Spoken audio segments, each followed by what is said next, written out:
Hello, everyone. Welcome to Rash's World. We have a special guest today. We have Jane Tillman. Hello, Jane Tillman. How are you? And you're the recipient of the Sigourney Award, which is an independent and nonprofit organization that gives awards for outstanding work. It's an international reward for outstanding work that uses psychoanalytic thinking as well as practice that benefits humankind. Now, can you briefly introduce yourself? Who are you? What is it that you do? And then I'd like to delve into your work and what you do as well. Okay, it's good to be here with you this afternoon and to be able to talk about the Sigourney Award and the Erikson Institute for Education, Research, and Advocacy of the Austen Riggs Center, which is the entity winning the award. So I am the Evelyn Stefansson Nef Director of the Erikson Institute, and the Erikson Institute is part of the Austen Riggs Center, which is a small not-for-profit psychiatric hospital in Western Massachusetts, in Stockbridge, Massachusetts. I'm a psychologist and a psychoanalyst, and my area of research interest is in suicide, both what happens to survivors of suicide loss, that is someone who has lost a person close to them by suicide. And I'm also interested in the process of how a person becomes suicidal. And I'd like to delve into that as well, of your experience and your approach. But I want to start off with resilience. If we can talk about resilience and suicide prevention as our entry topic here. And so what has research shown, your research, and what is your experience in terms of resilience and preventing suicide? Well, resilience is an interesting construct. We talk about it a lot, and it's defined in a kind of common sense way. It's the ability to bounce back from adversity. So in childhood, particularly children who have adverse circumstances as they're growing up, some will develop resilience or become resilient in the face of that, and some will struggle and will not be as resilient. So we try to figure out. What would be the difference? Sorry to interrupt. What would be the difference between people who would struggle and people who won't? Is there might be a genetic factor, or what do you think is a contributing factor to that difference? You know, I don't know. Certainly social support makes a difference. I think skill building makes a difference. Emotional capacity to bear painful emotions probably makes a difference, but I think we are still learning a lot about resilience. It's one of those things you sort of know it when you see it, but it's a little hard to understand all the psychological and environmental intricacies that go into helping a person become a resilient person. Would it help to have a role model, perhaps, or somebody who would guide you, you feel like comfortable with, especially when you're younger? And I mean, if the issue is with your parents or somebody outside of the family household, perhaps. I think it can help to have facilitating relationships who can model that, who can help young children learn how to bear painful experience, can help them problem solve in the face of adversity. Someone who understands a developmental process in a child, who can help them grow and develop and foster the skills they need to cope with adversity going on. But it's also probably a bit a matter of temperament. And you can have two children in the same family enduring the same hardships, and one might be a little more resilient than the other. And look at resilience. I mean, we are going through a pandemic, and so it's all of us are experiencing suffering, and we can see how people deal with it differently. And some people just get very angry, some people get depressed, some people get suicidal over it. So it causes pain and suffering in people. So what would be your perception of how we can deal with this type of suffering, which is different from other types of suffering, and it's a once in a century event that is happening these days? Yes, well, I think, you know, people are built differently, and what works for one person is not going to work for another person. So a lot of it is individual. How do you find your best ways of coping? Some people are intensely social. They need a lot of social engagement. And so the pandemic has been particularly hard on people who thrive on a lot of social connection. Other people are very introverted, need time to themselves, process things by themselves. Maybe they've had a bit of a different reaction to the pandemic. I've seen some news stories that those people find the pandemic, at least in the beginning, a little bit of a relief in some ways. So I think we're all wired and built with our own unique and different psychologies. But finding a space to cultivate one's own ability to bounce back from adversity, and there are a lot of different ways to do that. There's not one single prescription for how you bounce back from hardship. But knowing, each person knowing a little bit about what works for them and what they might do is really important. But I do think healthy relationships can be helpful. And absolutely, and my experience has been it can go two ways, especially you can either bond more with friends and family members, or you get separated more. And there are all these issues, so it goes in one of those two directions. And certain relationships get stronger because of it, through it, and others just break off. And so is that a common trend? I mean, that's been my personal perception. I don't know if it's a common trend. I think this is the interesting thing about psychology. Each person is going to have their own story. And so as a psychoanalyst, I'm interested in listening to what's the deep story of a person, about their experience, about their history, about how they make sense of themselves and their suffering in the world. I see it as a global stress test, and they were putting here on the spot, and how do we react to these situations? Now, I'd be interested to know how do we recognize suicidal states of mind, and in terms of behavior, what are the warning signs or triggers that you have found in your research and your observations?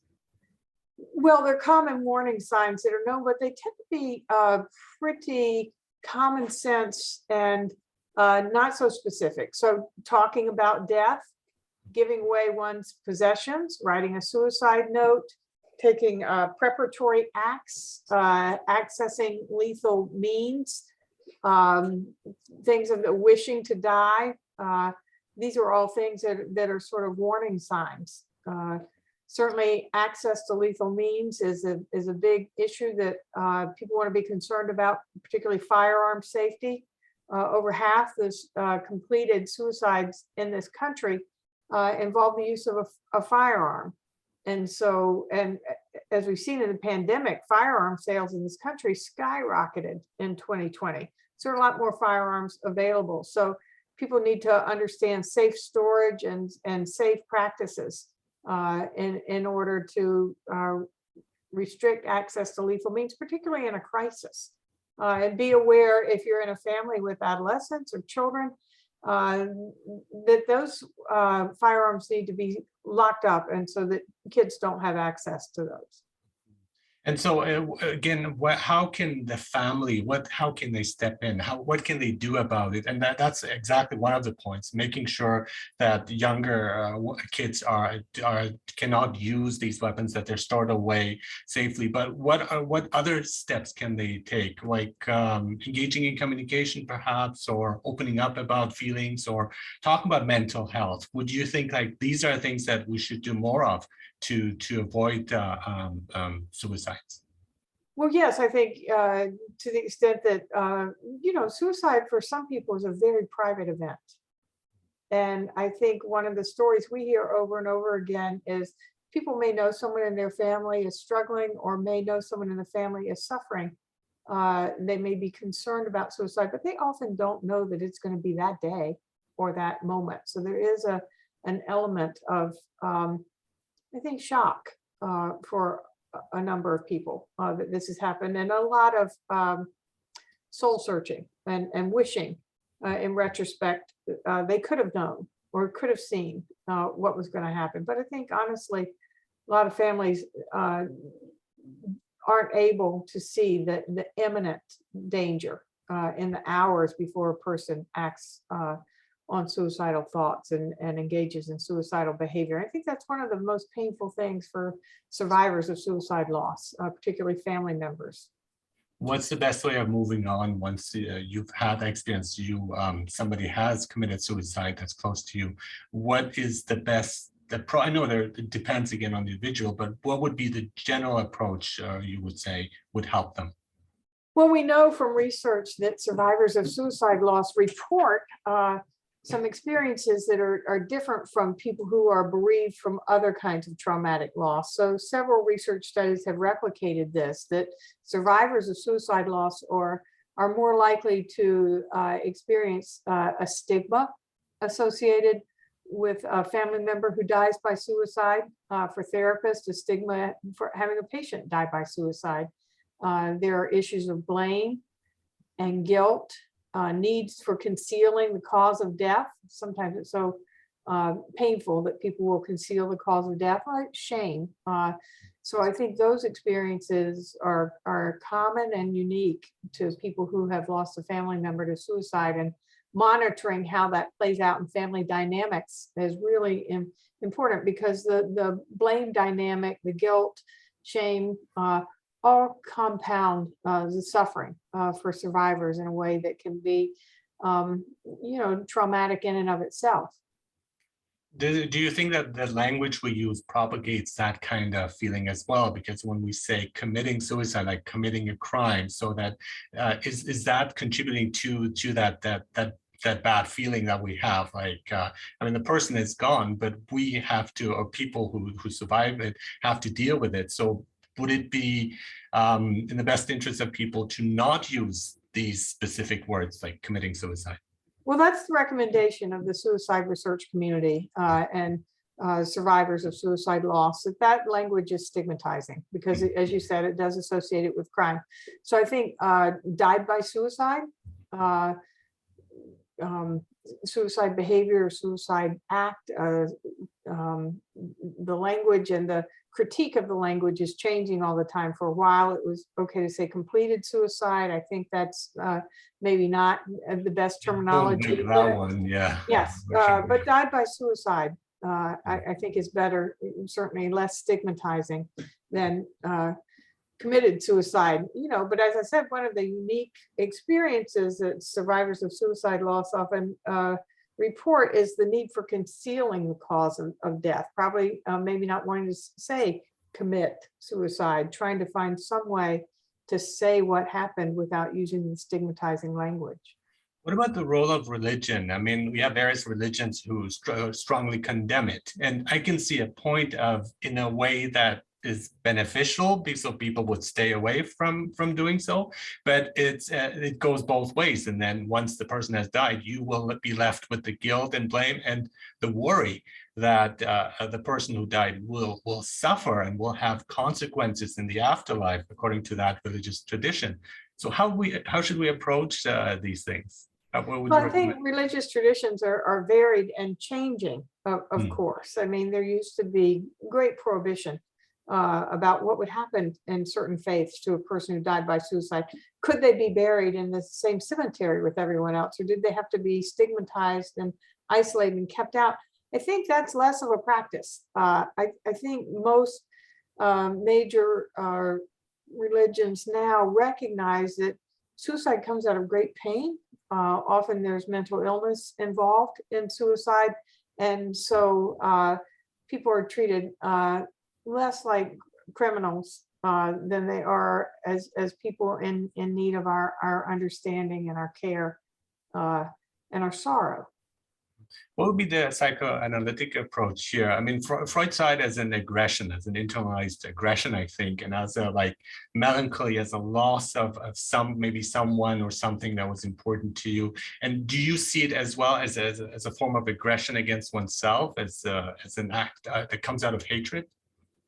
I don't know if it comes out of hatred. I think it comes out of pain, and certainly it takes a lot to end one's life. Thomas Joyner, who's a very prominent suicidologist or suicide researcher, makes the point in his book about the interpersonal theory of suicide that it's not easy to kill oneself. You have to overcome a tremendous life instinct or barrier to do that. So there is aggression involved, there's pain involved, despair, impulsivity in different combinations for different people. And it's important to try to focus, if you're working with someone who has survived a suicide attempt, to try to understand what it was they were feeling in the moments before, what led up to that, so that maybe they can recognize if they get into that state again, that they will have some more attenuated or identifiable warning signs. A topic I'm very interested in myself is the role of trauma, and I believe that trauma can be often linked to like an excessive trauma, not being able to cope with the trauma that is persistent, that can turn into a type of self-loathing perhaps, or a feeling out of place with the rest of the world. So what can we do in terms of trauma to avoid getting to that suicidal stage in terms of people and patients? Well, I think trauma is increasing, and we're increasingly aware of the effects of childhood trauma, or adverse childhood experience, and certainly adult trauma. My colleagues in Boston, in the Boston Suicide Study Group, have written several papers about the role of trauma in suicidality, and the role particularly of flashbacks, and how excruciating, and how that affects a person's ability to problem solve and to think clearly when they're in that kind of pain. And that can escalate in a hurry in a suicide crisis. Mm-hmm.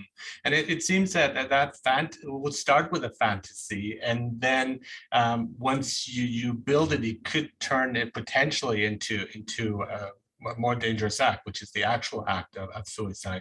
So should people be concerned if they have these kind of say fantasies of suicide? Should that be like a warning sign, or to look for help specifically? I think it's always something to pay attention to. Suicide fantasies and suicidal ideation is much more common than suicide behaviors and suicide intentions. So sometimes those are just passing thoughts, and there's no real intention. It's just the working of our mind. But if it becomes a preoccupation, or if a person feels like it's something they might act on, then certainly I think getting help is really important in that circumstance. And I think the good side again of this pandemic, it has like shown a light on mental health, the importance of it, the relevance of it, and the importance of talking about it and dealing with it. And we didn't see it before, but now we have more and more people openly talking about, celebrities talking about that. And I think that is definitely a step in the right direction of opening these discussions to overcome the stigma that is still attached to it in many ways. Yes, I think the Talk Saves Lives is a program that the American Foundation for Suicide Prevention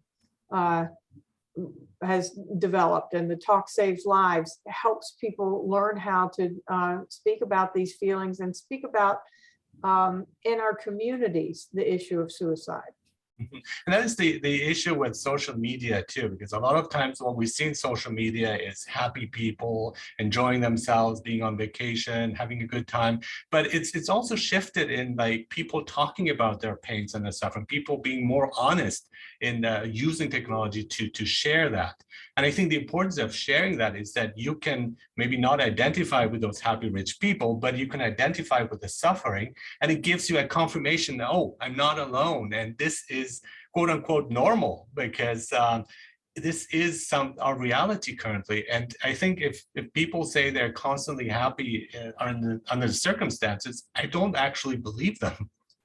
Well, perhaps they are, perhaps they're not. Yeah. But social media is complicated, right? It can be used for tremendous good and social support and information exchange.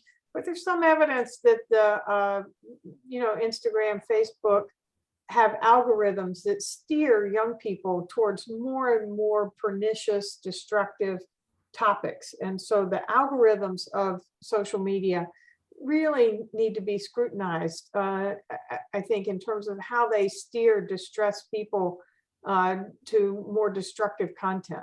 And it would increase their distress, and yeah. Absolutely. Yeah, it would be nice to steer people who are towards a kind of support. And I think companies perhaps are working on this, but it's complicated because they understand which algorithms produce monetary gain. Mm-hmm. But it's also with younger people, I find, especially children, it's so important that parents get involved and with them and talk to them and really discuss these things and talk openly about it. I mean, there are many taboo topics in families, and I think that is the wrong approach. And again, depending on their age, but you do want to address various issues like that because they will find it anyhow with the access to technology. So why not openly talk about it, whether it's sexuality, whether it's suicide? And I think people need to have these conversations. Otherwise, they will get misinformation either from friends or from technology and social media. Yes. And so how can we change that attitude of, say, parents? What can we do to make them get involved? Because I find a lot of people have a misunderstanding of what independence means for their child, because it doesn't mean that they have to figure out things on their own and there you are, you're old enough. It is not that. I mean, it's really giving them the space, but also being for them emotionally and protecting them and holding them, because that's why they still need you. And my son had an interesting comment about, because I recently lost my dad, but he says, when you lose both of your parents, are you an orphan? And I said, no, well, orphan is when you lose them at a young age, but not so much at an older age. But, you know, it makes sense because in a sense, we do become orphans when we lose both our parents. So I found that fascinating. But at the same time, it's the children that we really need to work with them and kind of get them to think about these things. Right. Critical thinking as well as emotion, yeah. Parenting is a tough task. Parenting is really, really tough. And you know, different families have different cultures, and different cultures have different norms and different ways of understanding what can be talked about and what can't. But hopefully mental health can be talked about, and certainly if there's a situation of danger, one hopes that can be talked about. But parents are kind of overwhelmed in the pandemic. They have a lot going on. To expect them to be school teachers, psychotherapists, coaches, and everything else is a tall order. And that is the stress test where we have to rise to the occasion. But once we do, and it is empowering, I think, because it shows us that how much we are actually capable, each of us are capable of it. And you do not need to be a psychologist, a psychotherapist. These are things that I think are vital. They should be our day-to-day life. The importance of expressing emotions, of sharing your thoughts, feelings.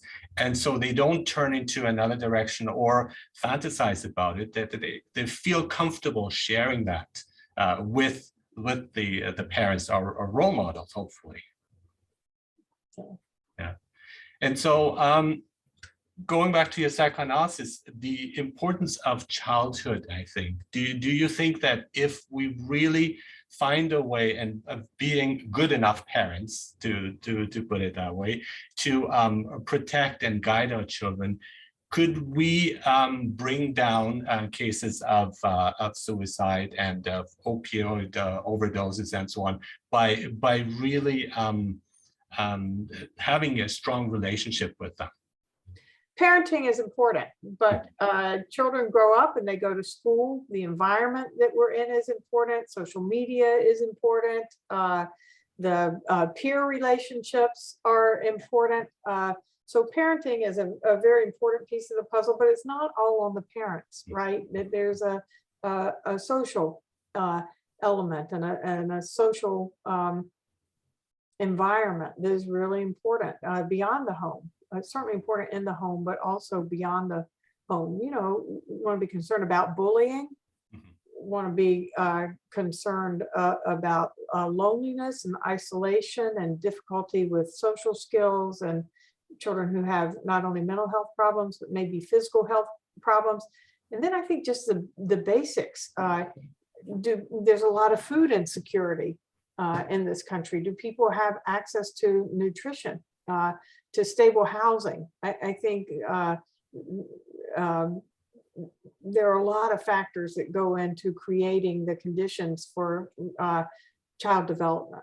But my problem here is with education because they don't focus enough on mental health and coping strategies and so on. So where does the child learn it? It has to be often from the home because that is the main place where they would learn about these things. And I think kind of opening up and using it and changing maybe the curriculum of schools to talk about that. I mean, what you're learning in school is certain skills that I think, okay, a lot of it is not going to be necessary for your future life. And the thing that is important, not so much how much money you will make and so on, but how happy, how content, how you can cope with stress and illness and adversities. That is not really taught in the way that I would like to see it at schools.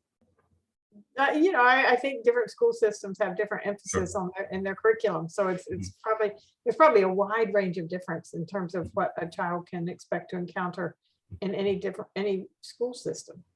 Kind of a standardized rule of that. We need to do more of this, but it is moving in that direction, I think, with patience and persistence.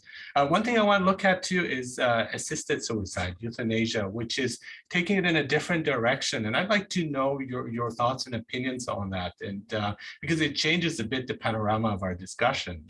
It does. I'm not an expert on that, and it's not my field. I don't really have a professional opinion about that. That's a very complicated issue that is sort of out of my realm of expertise. Yeah, for sure. And so just on a personal note, how did like psychoanalysis affect you personally? How did you discover it, develop it? Because I found like when I took it seriously of like really studying it and applying it to myself, it changed everything for me, like many things. And just my relationships with others, with myself first, and then others as well. And it's such a empowering, liberating feeling once you can move past the trauma or the child version that you have of yourself, and changing the unconscious in many ways, rewriting it and going in a different direction in your life. And it opens up all these pathways that you thought were closed before. So that's my personal experience of it. But how did you find it, stumble upon it, develop it maybe years ago? But what would you say? Like, what was the... I think I would say I probably stumbled into it. I was very fortunate to go to graduate school a number of years ago at the University of Tennessee in Knoxville. And that was a very psychoanalytically, psychodynamically inclined training program at that time. And so my very first class, on my very first day of class there, we were reading a paper by Freud, which you would, I think, not really find in any graduate program in clinical psychology these days. But I was fortunate to go to that program and have some wonderful teachers and supervisors, and it just made sense to me. You can see people over time who are repeating certain maladaptive behaviors over and over again, and they don't quite understand why or what it's about. Maybe they're trying to understand or learn something about a conflict from the past. And once you have the concept of the unconscious as something to work with, the world opens up, the mind opens up in a different way about the ways we are acting that are out of our awareness, and the way the past is funneling into the present in ways that might be out of our awareness that would be good to know about. It opens up a different kind of freedom of knowing about oneself. And there again, stereotypes about it and judgments and prejudices against that. And again, that's something we should change in school, especially in psychology. They have to talk about it. They have to address it. The changing effect for me was also, I always knew about Freud and so on, because I studied it. I was a minor at my college, and I loved it. I enjoyed it. But I never took it really seriously because nobody else took it seriously until just recently, a few years ago. I talked to a colleague of mine who teaches psychology, and talked about the unconscious, and he says, yes, it's true. And that kind of confirmation that, yes, it's true, is like, maybe I should take this seriously. And once I discovered it for myself, it again changed everything. But if he had said, I don't think it's true some years back, I probably would not be here. So it's that kind of like maybe like small affirmations that we need to kind of guide us in the right direction. And that is my purpose and my goal here with my podcast, is like to guide people and tell them this is true and it will change your life for sure. Well, I think psychoanalysis has been rebranded and repackaged under different names, because now psychoanalysis oddly has been in a stigmatized position within mental health in various places, right? But the unconscious now goes by the name of implicit cognition versus explicit cognition. So consciousness and unconsciousness rebranded now as implicit and explicit. What psychoanalysts might refer to as defenses that help us navigate the world, I think that our cognitive behavioral colleagues would call coping mechanisms. You know, so the concepts are there, but they're rebranded in different ways. It sort of sets up at times a kind of these two branches of the field don't really share anything in common, but that's not true. I find it slightly dishonest when you're doing it and you're not giving the person credit. And we talk about plagiarism, and to me that is a case of it. And where I do see that cognitive behavioral therapy is moving in the correct direction, I would say, into the realms of psychoanalysis. But I think we have to give credit. I mean, it's the idea of also Freud. Yes, he's a human being, and yes, there are things we might not agree with, but I mean, he's so important the same way Darwin is important for the revolution they brought about. And so there's also this tendency of like, you have to be 100% right or else we will dismiss you. And I think that is not correct. We have to acknowledge the strengths and focus on that and really give people credit who made an impact. And for me, I am eternally grateful for these discoveries because it helped me. And I'm a fan, we could say, because of it. And I appreciate that.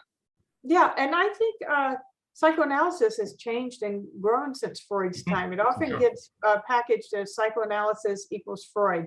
Well, that's its origin. But like any science, knowledge builds, old ideas are disproven, new ideas emerge, and things hopefully advance. And I think when people are dismissive of psychoanalysis, I think they're being dismissive of a psychoanalysis of the maybe 1940s and 50s. And psychoanalysis today can look quite different. Exactly. It's not so much a one-person psychology anymore. It's a two-person psychology. There are people who practice in different ways, object relations psychoanalysis, or relational or intersubjective psychoanalysis, or Lacanians. It's a broader field of inquiry and knowledge now. But one thing that amuses me is when he comes back at you. So Freud would be psychoanalyzed, and then he has to explain, well, sometimes a cigar is just a cigar. And so that's what you get too. When you create something so important, it can backfire in a way where you get analyzed as well. And so I find that very fascinating. Yeah. Thank you very much for your discussion. Thank you for sharing your insights.